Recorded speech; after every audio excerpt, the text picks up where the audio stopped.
it allows you to build up a bit more momentum. Oh, that's a barra, not a jack. It's just practice to build up your muscle memory. Oh, no, maybe not. Your accuracy improves because you can... All right, as you can see by the array of rods and lures, including fly down the back there, I'm going to mix it up a little bit today. But I wanted to go through something first. I got a request, and it's not the first one that I've got, to show how I skip cast with the spinning reel, spinning outfit. So the basics first. You don't have to do this, but I do. I shorten the butt. That allows me to have more wrist movement, more freedom. If the butt was longer, then you'd be, hitting up here. So the key to skip casting and line control for me, and that's what we're, I think that's what the question was more aimed at. How do you control the line? Obviously, if it was a bait caster, you can use your thumb to meter out the line. For me, it's getting a good grip on the rod, being able to have really good control around the reel and the reel seat area. The other thing also I should mention by cutting that butt off there is it transfers a little bit of the balance of the rod forward, and it allows you to build up a bit more momentum.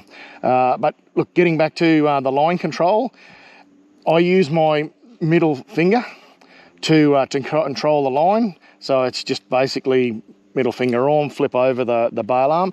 Now, I've shown a few people this before and they've struggled with it. All I will say is it comes natural to me. I can't really do it any other way now. It's just practice to build up your muscle memory. Once your muscle memory is, in place, it becomes very easy. Second nature. I don't even think about it now. So just flick the bail arm over, middle finger, grip like that. We'll go into the mangroves now, and I'll show you. I'll give you a couple of examples. All right, so here we go. I'm not sure how well you're going to see this, but I'll try and hold the rod out in front of me. I generally tuck it in a little bit when I'm casting, but I'll try and hold it out in front of me so you can see it a little bit better. So it's just off, feather with the line, and then stop. All right, I'll just have a look again. Middle finger does all the control of the line. All this hand, the rest of the fingers in this hand does is just control the rod. I know that's not very fancy skipping, but I'm just trying to give you a look at how I control that line. All right, so just a couple of last times, just to give you a bit better look. In, finger, jam down, and bring your lure in. All right, one more time. Jam down. And it is as simple as that. Well, look, I hope that has been of help. Thank you for asking, and planning on having a go yourself. Get out there, give it a go. All right, snuck into a little area that I want to start with. I've got the billy goat on.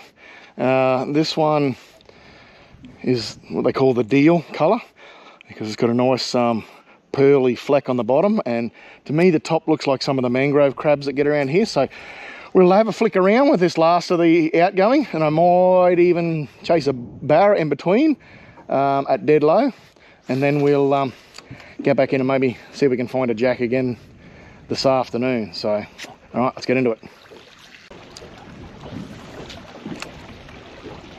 Oh, that's a barra, not a jack. Loosen my drag a little bit.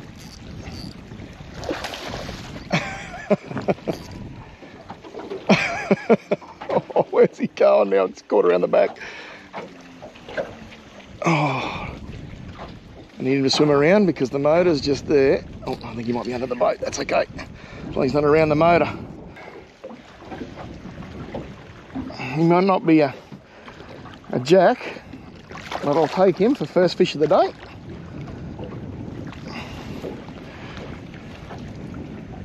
Alright, we'll get him in, get a tag on him.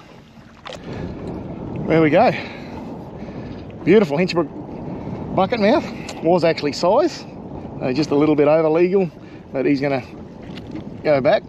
Not quite the jack I was after, but definitely a welcome addition. On the billy gate, doing some skip casting.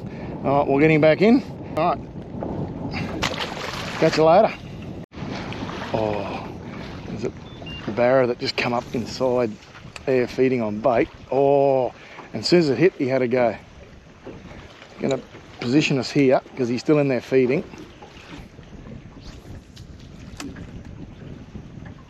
Oh, and it was.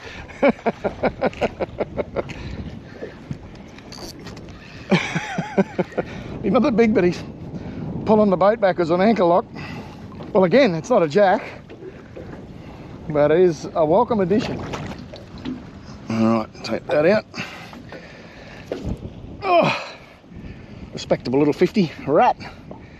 Let him go. I might see if he's got a mate in there. Oh, I haven't heard anything while I've been tagging him, but we'll find out. Whoop. That's a bit awkward, but he's away. It's a nice little hidey hole back there. Oh, I didn't get back as far as I wanted. Better.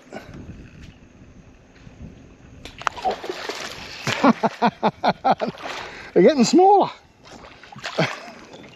and not redder. Get this out. Easy. Little spikes on these fellas around these gill rakers here. Make a mess of my hands. A little bit dark too. You might have come out of the swamp somewhere. Although they tend to be a little bit darker through this area, so maybe he's just colouring up in the recent dirty water. All right, I'll get him back in. He can grow a bit bigger, a lot bigger. Oh, it's a nice bit of lay down there. Oh, and there was a jack there. That was a flash of red. That's the one. Yeah, he didn't feel the steel last time, but I got a feeling he definitely grabbed hold of the plastic. I got a feeling he might have sort of woken up to what it might be. Oh, no, maybe not. Oh, he just wanted to look at it a couple more times. There we go. The red dog. Just oversized, about an inch over legal. If I get one a bit bigger, I might take one home for dinner, but they got a bit of meat on them, but not quite enough. I'll wait until they get up around that 40 centimetre mark. I've got no fish at home, and if I can get one about that size, then they'll be coming home with me for dinner. But this guy's lucky day. He's just a little bit too small for me. Well, he can go. Oh, that was a jack. Not a lot of timber left in the water, just a few sticks at the end, but you never know. Oh! Well, that was quick. You've been able to cast really accurately with the spinning reel using this middle finger technique. Allows you to do more than just skip casting. Allows you to improve your pitching and just your casting in general. Just your accuracy improves because you can feather that line and pick up fish like this. I've got a feeling it's a cod. Oh, sorry, I got the drag pretty tight here, so the boat's moving forward. It's not a particularly big fish, but it's putting a lot of effort in against the boat, pulling it. About 20 centimetres or so oversize, and he wants to go back. I better let him go, or he jumps into the bottom of the boat. Off he swims.